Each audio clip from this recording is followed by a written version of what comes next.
Hello friends, आपका स्वागत है एग्जाम थॉट यूट्यूब चैनल पर। तो आज का जो लेक्चर है वो साइंस के डाइजेस्टिव सिस्टम में अपन पढ़ेंगे स्मॉल इंटेस्टाइन। मतलब आज का जो लेक्चर है वो होगा छोटी आंत पर। अपन ने जो प्रीवियस लेक्चर पढ़ा, जो पिछले वाला लेक्चर था, उसमें क्या पढ़ा अपन ने? स्टमक पढ़ा था। स्टमक की जो मैं आपको बता देता हूँ उसका शॉर्ट रिविजन करवा देता हूँ कि स्टमक में अपन ने क्या पढ़ा था। तो मैं बताना चाहता हूँ, अपन ने पढ़ा स्टमक में क्या अपने स्ट्रक्चर मैंने ड्रॉ की थी। स्ट्रक्चर ड्रॉ में क्या किया था, वहां पर मैंने आपको उसके जो पार्ट बताए थे, कौन कौन से पार्ट होते हैं। वहां पर जो ईसोफेगस से जुड़ा होता है वो पार्ट क्या कहता है, वो ईसोफेगस से पार्ट जुड़ा होता है तो उसको क्या बोलते थे अपन? उस पार्ट को बोला करते थे अपन कार्डियक पार्ट बोलते थे। और कार्डियक पार्ट में कार्डियक स्फिंक्टर होता था, ठीक है। उसके बाद अपना फंडस पार्ट होता था। फंडस पार्ट के बाद उसके बाद अपना बॉडी पार्ट आता था। बॉडी पार्ट के बाद पाइलोरिक पार्ट आता था। पाइलोरिक पार्ट में अपना पाइलोरिक स्फिंक्टर होता था, ठीक है। तो और फिर उसके बारे में अपन उसके सेल्स पढ़ी थी, ठीक है। उसकी सेल्स पढ़ी अपन ने। सेल्स कौन कौन सी होती है, मतलब उसकी कोशिकाएं कौन कौन सी पढ़ी अपन ने उसमें? 3 कोशिकाएं पढ़ी अपन ने उसमें। कौन कौन सी पढ़ी थी देखिए आप। श्लेष्मा पढ़ी थी फर्स्ट, या म्यूकस, या सेकंड पढ़ी ऑक्जेंटिक, थर्ड पढ़ी पेप्टिक। तो अपन ने तीनों के बारे में पढ़ा। मैंने श्लेष्मा के बारे में बताया, वो अपने अमाशय से जो एचसीएल से अमाशय की दीवारों की रक्षा करता है, ठीक है। सेकंड पढ़ा था अपन ने ऑक्जेंटिक। ऑक्जेंटिक का कार्य क्या था? एचसीएल व नेजकारकों का सीक्रेशन, मतलब स्त्रावन करता है, ठीक है। और आपको बताया था जो नेजकारक होता है विटामिन B12, उसका क्या करता है? अवशोषण, ठीक है। बताऊंगा मैं जब विटामिन पढ़ेंगे अपन। फिर आता था अपना पेप्टिक। पेप्टिक में क्या कार्य होता था? पेप्सिनोजन का सीक्रेशन होता है। पेप्सिनोजन का सीक्रेशन बताया था। पेप्सिनोजन का सीक्रेशन पेप्टिक में क्या होता है? एचसीएल की प्रेजेंस में, क्योंकि जो पेप्सिनोजन होता है ना वो इनएक्टिव फॉर्म में होता है और एचसीएल द्वारा वो रिएक्ट करके वो एक्टिव फॉर्म में पेप्सिन बना लेता है। मतलब मैंने बताया था आपको पेप्सिनोजन एचसीएल से pH 1.8 होता है एचसीएल का, वो उससे रिएक्ट करके पेप्सिन बना लेता है। पेप्सिन बना लेता है। और पेप्सिन के बारे में क्या पढ़ा था अपन ने? पेप्सिन क्या करता है? इसमें स्टमक में आंशिक पाचन का कार्य करता है, मतलब पार्शियली डाइजेशन का काम करता है। और अपन ने पढ़ा था, इंपोर्टेंट लिखवाया था मैंने, कि जो प्रोटीन का सर्वाधिक पाचन कहां होता है? स्टमक में, आमाशय में। ये मैंने लिखवाया था, ठीक है। फिर मैंने लिखवाया था फंडस पार्ट में सबसे ज्यादा एंजाइम्स सीक्रेट होते हैं, मतलब एंजाइम्स पाए जाते हैं, ठीक है। फिर उस पार्ट में अपन ने पढ़ा था जो स्टमक में भोजन बन जाता है ना, किससे मिलकर? जो गैस्ट्रिक जूसेस से मिलकर अपना जो भोजन कहां? बोलस से आता था, ईसोफेगस से बोलस के रूप में आता था, और स्टमक में आके वो रिएक्ट करके गैस्ट्रिक ग्लैंड से जो सीक्रेशन होता है गैस्ट्रिक जूसेस का, उनसे क्या बन जाता है? वो काइम। उसको क्या बोलते हैं? काइम। मैंने लिखवाया था काइम भी इंपॉर्टेंट है क्योंकि क्वेश्चंस आते हैं काइम का, ठीक है। काइम बनता है स्टमक में, ठीक है। अब वो क्या होता है? एसिडिक नेचर में होता है। और वहां पर कौन कौन सी ग्लैंड्स थी देखिए? एसिडिक एचसीएल होता है ना वहां पे, वहां ग्लैंड्स थी गैस्ट्रिक और गैस्ट्रिक ग्लैंड्स थी, ठीक है। फिर उसके बाद अपना जो स्टमक से खाना आता है किसमें? ड्यूडेनम में। आज पढ़ेंगे अपन ड्यूडेनम, जेजुनम और इलियम। ये पार्ट किसके होते हैं? स्मॉल इंटेस्टाइन, मतलब छोटी आंत के ये पार्ट होते हैं। तो अपना खाना आता है छोटी आंत में, ठीक है। अपना स्टमक पढ़ा था, अच्छे से पढ़ा था। प्लीज आपको और कुछ देखना है उसमें तो वहां अच्छे समझा रखा है मैंने, वहां पर आप पिछला जो लेक्चर है वो देखिएगा, ठीक है। तो आज पढ़ते हैं अपन छोटी आंत, ठीक है, स्मॉल इंटेस्टाइन। देखिए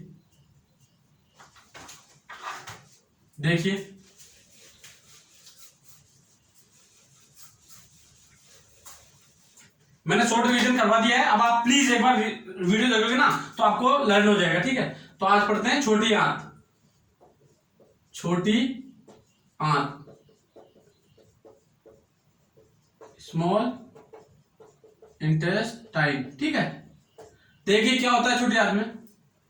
मैं बताता हूं, इसकी जो लेंथ होती है ना, लेंथ मतलब इसकी लंबाई होती है ना, लंबाई कितनी होती है देखिए? 6 to 9 मीटर, ठीक है। 6 to 9 मीटर होती है, ठीक है। फिर इसके बाद देखिएगा इसके 3 पार्ट होते हैं। 6 to 9 मीटर इसकी लेंथ होती है। फिर इसके कितने पार्ट होते हैं? 3 पार्ट होते हैं। देखिए इसके 3 भाग होते हैं।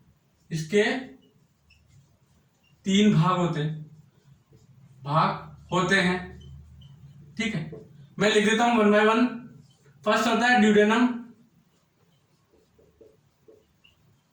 सेकंड होता है जेजुनम, थर्ड होता है इलियम।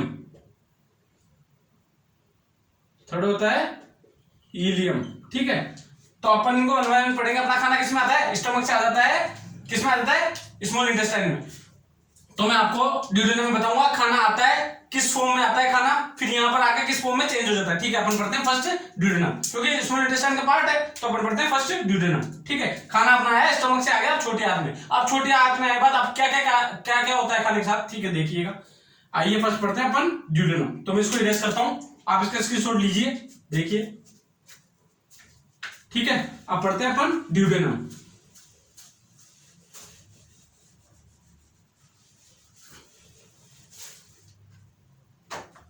फर्स्ट पढ़ते हैं ड्यूडेनम, ठीक है। ड्यूडेनम, देखिए ड्यूडेनम, आपको पहले मैं एक डायग्राम से डिनोट करवा देता हूँ ड्यूडेनम को, ठीक है। यहां डायग्राम बनाता हूं मैं, देखिएगा।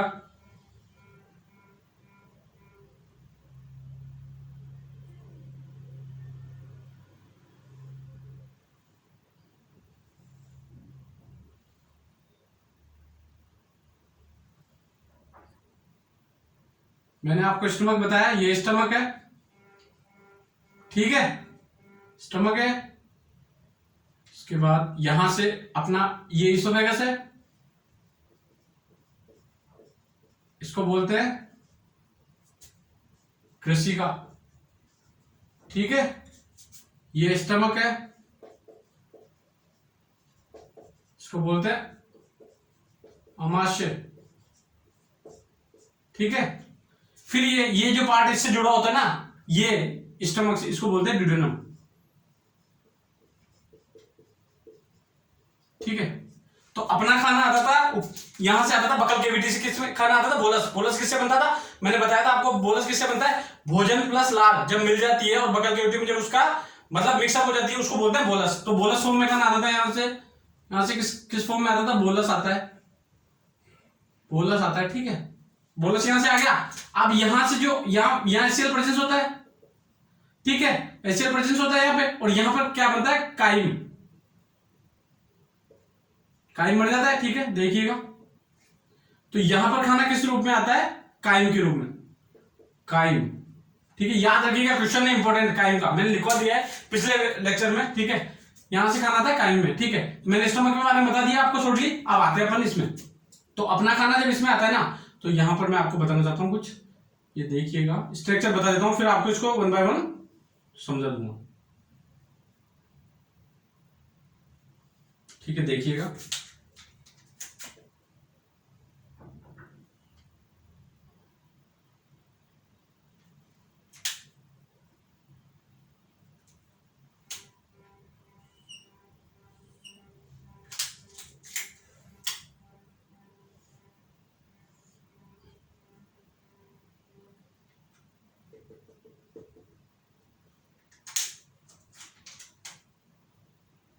ठीक है, अब देखिएगा, ड्यूडेनम इसके पार्ट हो गए।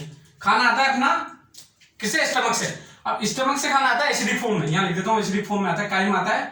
यहां से खाना आता है एसिडिक फॉर्म में, एसिडिक फॉर्म में, ठीक है, मतलब एसिड फॉर्म में आता है, एसिड फॉर्म में, ठीक है, एसिडिक फॉर्म में आता है। तो वो खाना एसिडिक फॉर्म में आता है और स्मॉल इंटेस्टाइन में आता है। तो स्मॉल इंटेस्टाइन का कार्य क्या होता है? एब्जॉर्प्शन और डाइजेशन, मतलब अवशोषण और पाचन का कार्य होता है। और अवशोषण और पाचन के लिए खाना एल्कलाइन होना जरूरी है। एल्कलाइन मींस क्षारीय होना जरूरी है। तो खाना क्षारीय बनाने के लिए यहाँ पर मैंने बताया ना, अब बताते हैं इसकी स्टेप, ड्यूडेनम में कौन कौन से क्या क्या चीजें पाई जाती है जिसके कारण खाने का पीएच बढ़ जाता है, मतलब पीएच 7 to 8 पे आ जाता है। वो चीजें बताना चाह रहा हूँ, ठीक है। देखिएगा, ये जो ब्लैक कलर का है ना, ब्लैक कलर का डक्ट, ठीक है, इसको बोलते हैं हिपेटो पेनक्रियाटिक डक्ट, ठीक है।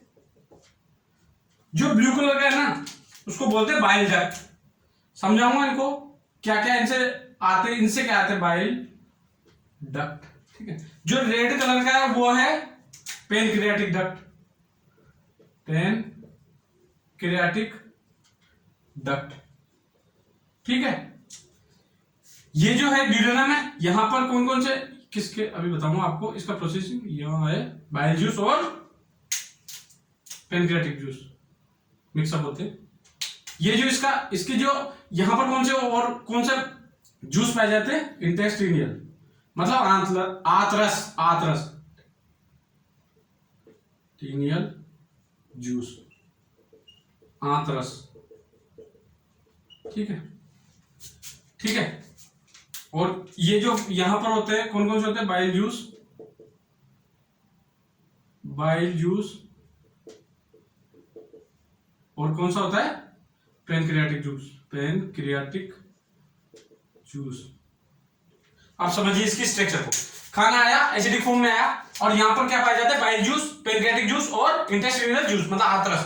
ये तीनों मिलकर क्या करते हैं, और एक पाया जाता है म्यूकस, म्यूकस भी तो होता है यहाँ पर, म्यूकस पाया जाता है। तो ये जो चारों जो इतने एंजाइम्स पाए जाते हैं, जिसमें 4 होते हैं 5 होते हैं, जितने भी एंजाइम्स पाए जाते हैं वो क्या करते हैं, खाने को एल्कलाइन में चेंज कर देते हैं, मतलब खाने का जो पीएच है वो बढ़ा देते हैं। और पीएच बढ़ता है तो क्या होता है, वो एसिड से एसिड उसका एसिडिफिकेशन कम होता है, मतलब उसका जो एसिड की जो एसिड होता है ना, जो एसिड बेस, वो एसिड क्या किस में चेंज होने लगता है, एल्कलाइन में, क्योंकि पीएच ऊपर से आता है 1.2 से 2.0 तक आता है। और वो जो एसिड आता है वो पीएच कितना बढ़ जाता है अपना 7 to 8 में। तो याद रखिएगा ये जो जितने बाइल जूस होते हैं, पैनक्रियाटिक जूस होते हैं, इंटेस्टिनल जूस होते हैं, यहाँ पर म्यूकस होता है, या एंजाइम्स जो भी पाए जाते हैं यहाँ पर, वो क्या करते हैं मिलकर उस जूस का डाइजेशन और एब्जॉर्प्शन का कार्य करवाते हैं, ताकि वो क्षारीय हो जाए। ठीक है, अब देखते हैं अपन आगे। ठीक है, क्या होता है आगे, यहां से आया खाना, यहाँ पाचन और एब्जॉर्प्शन स्टार्ट हो गया। उसके बाद अपना खाना, ये जो डक्ट होती है ना बाइल डक्ट, वो किसका मतलब किसको भेजती है, किसमें भेजती है, हेपेटो पैनक्रियाटिक डक्ट में क्या भेजती है, बाइल जूस।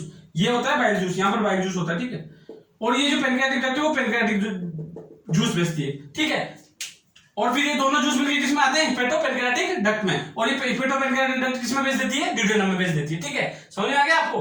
तो मैंने ये समझाया आपको, आराम से एक बार और समझिएगा धीरे से। क्या, यहां से खाना एसिड फॉर्म में आया, यहाँ पर जितने भी एंजाइम्स होते हैं, जूसेस होते हैं, वो मिलकर उसको एल्कलाइन बनाते हैं, उसका पीएच 7 to 8 पर बना देते हैं। ठीक है, जिसके कारण अपना खाना क्या होता है, पाचन और डाइजेशन होता है। तो यहां से अपना खाना पाचन और डाइजेशन में स्टार्ट हो जाता है। ठीक है, आप पढ़ते हैं इसको, इसके कुछ पॉइंट्स जो एग्जामिनेशन पर्पज से आते हैं। ठीक है, इसका जो आकार होता है ना, आकार वो लाइक दैट होता है, लाइक होता है यू सी या यू शेप का।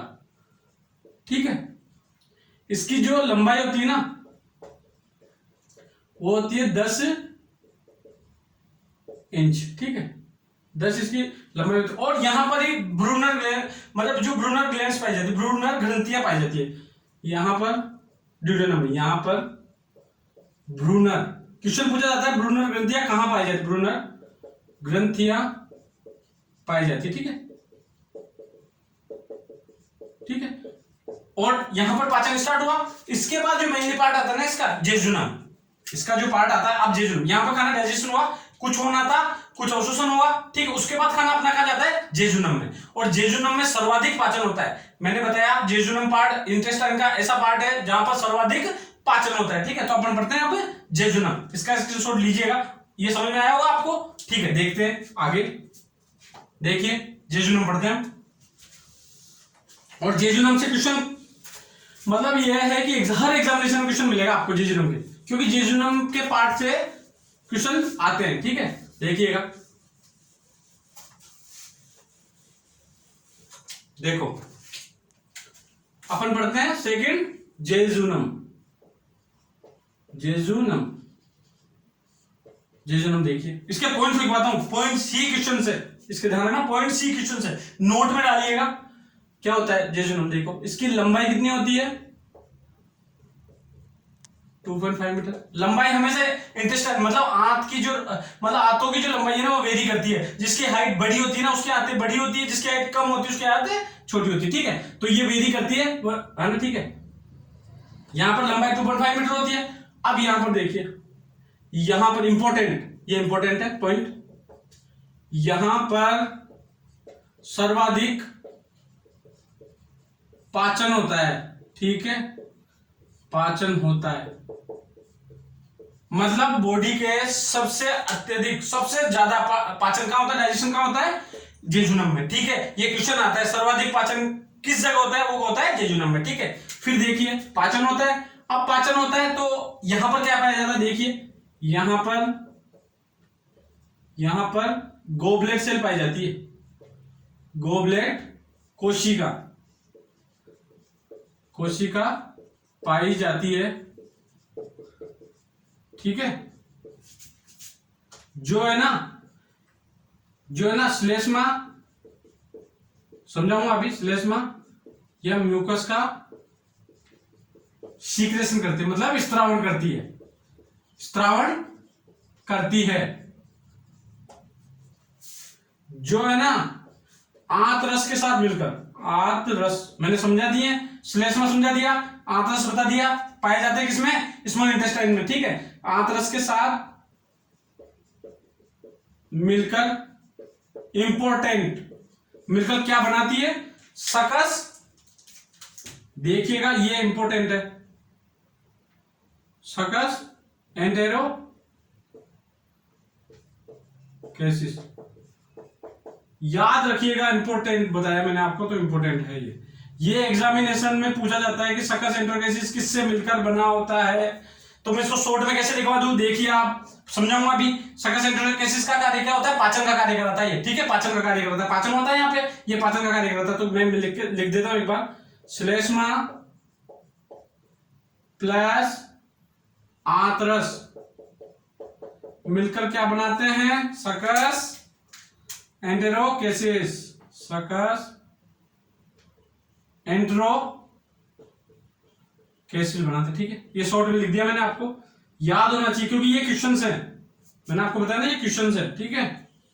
फिर इसके बाद आते हैं अपन, यहाँ पाचन होगा किससे मिलकर, गोबलेट से पाई जाती है, जो श्लेष्मा और आंत्रस के साथ मिलकर सकस एंटेरोकेसिस का कार्य करती है। और सकस एंटेरोकेसिस एक एंजाइम होता है, इसका कार्य क्या होता है, पाचन में ये पाचन में सहायक होता है, ठीक है, पाचन में सहायक होता है। फिर यहाँ पर क्या होती है, विलाई और माइक्रोविलाई पाई जाती है। देखिए ये इंपॉर्टेंट लिख रहा हूं मैं, सारे इंपॉर्टेंट क्वेश्चन है ये, एग्जामिनेशन में हर एग्जाम में आपको मिल जाएंगे किसी न किसी, ठीक है, ठीक है। देखिए यहां पर है ना विलाई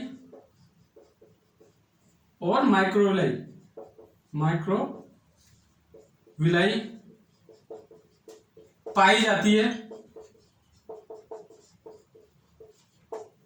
जिसका कार्य क्या होता है, जिसका कार्य क्या होता है, जिसका कार्य होता है, जिसका कार्य अवशोषण का होता है। ध्यान रखिएगा, इंपॉर्टेंट है, अवशोषण का कार्य पूछे, किसके कारण अवशोषण होता है, स्मॉल इंटेस्टाइन में, डायरेक्ट पूछे आपको, स्मॉल इंटेस्टाइन में किसके कारण अवशोषण होता है, विलाई और माइक्रो विलाई के कारण क्वेश्चन है, अवशोषण होता है, ठीक है, क्योंकि इंपॉर्टेंट क्वेश्चन है, याद रखिएगा। अपन ने पढ़ लिया यहाँ पर जेजुनम के बारे में, यहां पर होता है यह क्या, विलाई और माइक्रो विलाई, जिसका कार्य क्या होता है, अवशोषण का कार्य होता है। ये लंबाई 2.5 मीटर की होती है इसकी, ठीक है, ये सर्वाधिक पाचन होता है, ये सेकंड पार्ट होता है इसका, किसका, स्मॉल इंटेस्टाइन का, ठीक है। पहला पार्ट को अपन ड्यूडेनम पढ़ लिया, जेजुनम पढ़ता है, इसका एक बार स्क्रीनशॉट लीजिए, फिर बढ़ते हैं आगे, ठीक है। देखते आइए, ले लिया, देखते हैं अब आगे। याद रखिएगा ये जो क्वेश्चन है ना, जो मैंने स्टार लगवाए स्टार, तो समझ लीजिए क्वेश्चन आते हैं एग्जाम में और आपको याद करना है, तो याद करना है इसको, ठीक है।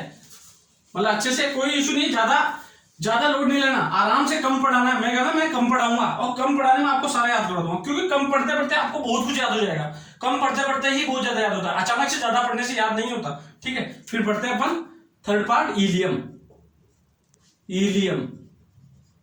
इलियम देखिए, इसमें पॉइंट्स बता देता हूं, क्या होते हैं पॉइंट्स, देखिए इलियम में इंपॉर्टेंट पॉइंट्स है, इंपॉर्टेंट लिखवा दिया, यहां पर केवल अवशोषण का कार्य होता है, अवशोषण का कार्य होता है, ऐसा नहीं कि यहां पाचन नहीं होता, माइनर होता है, माइनर मतलब बिल्कुल न के बराबर यहाँ पाचन होता है और अवशोषण का कार्य ज्यादा होता है। तो इसके पूछे जाने सबसे ज्यादा अवशोषण का कार्य कहां होता है, स्मॉल इंटेस्टाइन के, तो इलियम में होता है। याद रखिएगा, होता सब जगह, डाइजेशन और एब्जॉर्प्शन दोनों जगह होता है, पाचन और अवशोषण सब जगह होता है, पर यहां सब ज्यादा अवशोषण होता है और जो अपन जेजुनम में पढ़े वहां सब ज्यादा पाचन होता है। याद रखिएगा, दोनों इंपॉर्टेंट फैक्ट है, ठीक है। यहाँ पर केवल अवशोषण कार्य होता है। इसकी जो लंबाई होती है ना, इसकी लंबाई होती है, ये सबसे बड़ा पार्ट होता है, ठीक है, इसकी लंबाई होती है 3.5 मीटर, ठीक है, वेरी करती है हर चीज में, ठीक है। ये इलियम आ गया। अब यहां पर अपन देखते हैं कि अपना खाना क्या, अवशोषण हो गया। अब अवशोषण जो खाना हुआ मतलब डाइजेशन, इलियम और जेजुनम से जो अवशोषण हुआ, जो पाचन हुआ, वो खाना किसमें चला जाता है, अपना बड़ी आंत में। और बड़ी आंत में अपन पढ़ेंगे, अब उसके 3 पार्ट होते हैं, वो मैं अभी पढ़ाऊंगा, बड़ी आंत पढ़ाऊंगा जब। इससे पहले मैंने बताया आपको छोटी आंत में जो आते हैं 2 रस आते हैं, कौन कौन से आते हैं, bile juice and pancreatic juice. तो अपन इसमें पढ़ेंगे पहले पैनक्रियाटिक जूस। बाइल जूस किसका भाग है, लीवर का, क्योंकि लीवर के जो गोल ब्लैडर होता है ना, गोल ब्लैडर मैंने बताया था आपको स्टार्ट वाले लेक्चर में, आप देखिएगा जो गोल ब्लैडर होता है ना, उसमें स्टोर होता है क्या, बाइल जूस। तो अपन जब लीवर पढ़ेंगे ना, इससे जो जब बड़ी आंत खत्म हो जाएगा उसके बाद अगला टॉपिक आएगा लीवर, उसमें पढ़ेंगे अपन बाइल जूस। तो आज पढ़ेंगे पैनक्रियाटिक जूस, मतलब अग्नाशय से रस। तो देखते हैं अपन इसके जूसेस, ठीक है। आइए, ये हो गए तीनों इसके पार्ट, इनमें से इतने ही क्वेश्चन पूछ जाते हैं। अब जो आएगा ना पोर्शन, उसके बहुत क्वेश्चन आते हैं, ठीक है, देखिएगा, क्योंकि जो पैनक्रियाटिक जूस के एंजाइम्स है ना, वहां से 100% क्वेश्चन आता है, 100%, ठीक है, आप समझिएगा 100% क्वेश्चन आता है, ठीक है। देखते हैं, अब पढ़ते हैं अपन इसमें आने वाले जूस। छोटी आंत में कौन कौन से जूस आते हैं, ठीक है, देखिएगा।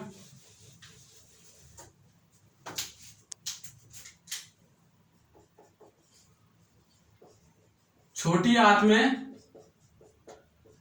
आने वाले, मतलब ये आते ना पेनक्रियास से और लीवर से आते ना, गॉलब्लैडर से आने वाले रस, देखिएगा। फर्स्ट है अग्नाशय रस, अग्नाशय रस। सेकंड है पित्तरस, इसको बोलते हैं पेनक्रियाटिक जूस, पेनक्रियाटिक जूस। इसको बोलते हैं बाइल जूस, ठीक है। अब पढ़ते हैं अपन पहले पेनक्रियाटिक जूस। बाइल जूस अपन पढ़ेंगे लीवर में, ठीक है। प्लीज, मैं जहां पे जो चीज कॉन्सेप्ट में होती है ना, जिस चीज को जहां पढ़ाना वो वहां पे मतलब सुटेबल रहती है, क्योंकि वो लर्न जल्दी होती है उस चीज से, क्योंकि वो उससे कनेक्टेड होती है, ठीक है। अब पढ़ेंगे अपन यहां पर अग्नाशय रस, अग्नाशय रस, ठीक है। पेनक्रियाटिक जूस, देखिए पेनक्रियाटिक जूस, ये शरीर का है ना, अपने बॉडी का सबसे शक्तिशाली रस होता है। देखिएगा क्यों, ये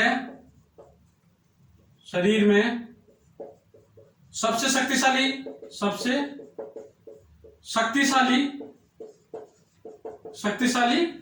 रस होता है, ठीक। रस मतलब जूस होता है, ठीक है, क्योंकि ये पूर्ण पाचक होता है। देखिएगा, ये पूर्ण पाचक रस है, मतलब कंप्लीट डाइजेस्टिव है, ठीक है, पूर्ण पाचक रस होता है, क्योंकि ये डाइजेशन में बहुत ज्यादा अपनी हेल्प करता है, ठीक है, अपने डाइजेशन में बहुत ज्यादा हेल्प करता है, ठीक है। ये हो गए इसके पार्ट। अब पढ़ते हैं इसके इंपोर्टेंट, जो आपको ऊपर से कराऊंगा, एंजाइम्स। मतलब पेनक्रियास जो अग्नाशय है ना, ये आता कहां से, ये अग्नाशय से आता है, ये अग्नाशय से स्त्रावण होता है इसका, ठीक है, ठीक है, पेनक्रियास से इसका स्त्रावण होता है। अब पढ़ते हैं इसके एंजाइम्स, जहां से क्वेश्चन कंफर्म आते हैं, ये समझिएगा, अब तक टॉपिक में कंफर्म आते हैं, ठीक है। देखिएगा, इसका स्क्रीनशॉट लीजिएगा, देखिए, ले लिए। अब पढ़ते हैं पर इसके एंजाइम्स, ठीक है, देखते हैं।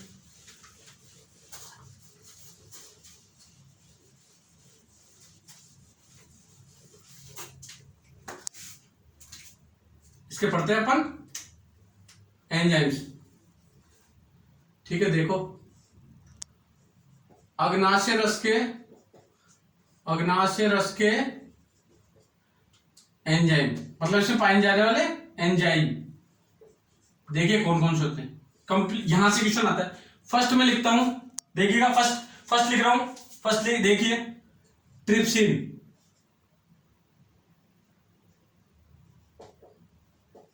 ट्रिप्सिन, या इसका नाम पूछ ले, काइमोट्रिप्सिन,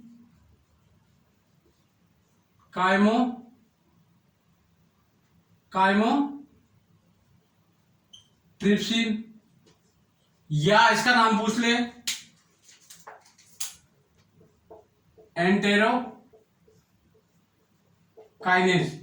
तीनों में से कुछ भी नाम दिया हो सकता है एग्जाम में, और पूछ सकता है इनका कार्य क्या होता है, या फिर पूछ सकता है प्रोटीन को डाइपेप्टाइड में कौन चेंज करता है। तीनों में से किसी का भी नाम दिया होगा, ठीक है। तो इनका कार्य क्या होता है, प्रोटीन को कन्वर्ट किस में कर देते हैं। ये तीनों का नाम, काम एक ही है, नाम अलग अलग है, ठीक है। तीनों में से क्या वैसा नाम दिया होता है, ये किस में कन्वर्ट कर देते हैं, डाइपेप्टाइड में, ठीक है, पेप्टाइड में। समझ में आ गया, ठीक है। फिर आता है फैट, ये समझ में आया, प्रोटीन को डाइपेप्टाइड में चेंज कर देते हैं। तीनों में से कोई सा भी नाम दिया होता है, पूछेगा प्रोटीन को डाइपेप्टाइड में कौन चेंज करता है, ये तीनों में से कोई सा नाम होगा, ट्रिप्सिन होगा, काइमोट्रिप्सिन होगा, या एंटेरोकाइनेज होगा, ठीक है। फिर सेकंड आते हैं, होता है लाइपेज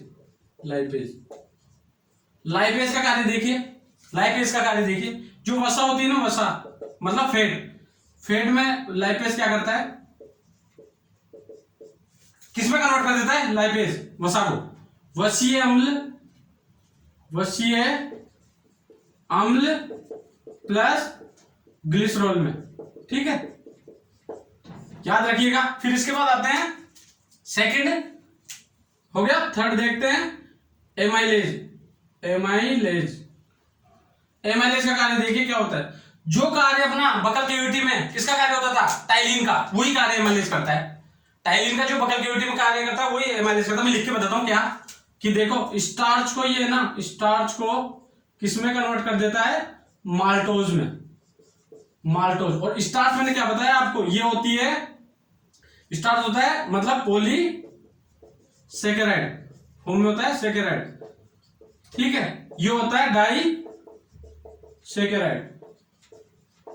वहां पे मैंने आपको बताया था ये होता है स्वादहीन, ये होता है मीठी शर्करा, मीठी शर्करा, ठीक है।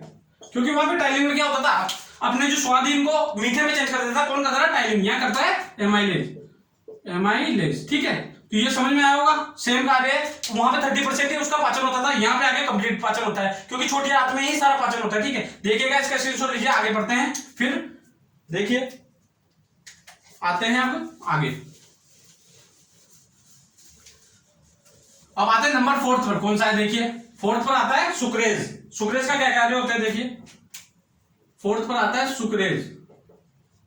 सुक्रेज का कार्य बताता हूं आपको। जो सुक्रोज होता है ना, सुक्रोज, सुक्रोज को ये किसमें, सॉरी, सुक्रेज का कार्य बताता हूं। सुक्रोज को किसमें कन्वर्ट कर देता है, ये देखिएगा, ग्लूकोज प्लस फ्रक्टोज। याद रखिएगा, ग्लूकोज को कौन चेंज करता है, सुक्रेज, सुक्रेज एंजाइम है, याद रखिएगा, सुक्रेज एंजाइम है। और ये सुक्रोज को किसमें कन्वर्ट करता है, ग्लूकोज प्लस फ्रक्टोज में। फिर आता है आगे माल्टोज, माल्टेज।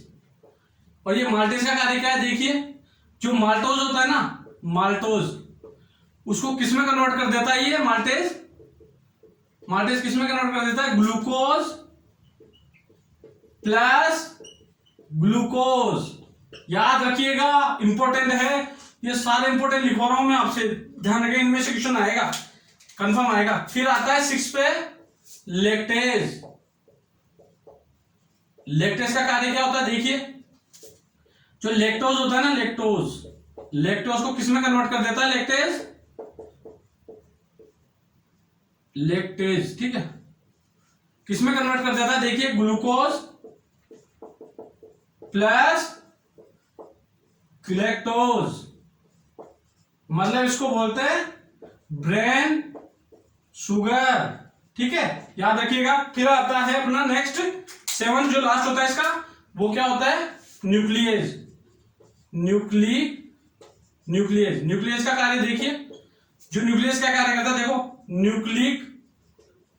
न्यूक्लिक जो अम्ल होता है ना, उसको कन्वर्ट करता है न्यूक्लियेज, न्यूक्लियेज किसमें कन्वर्ट करता है देखिए,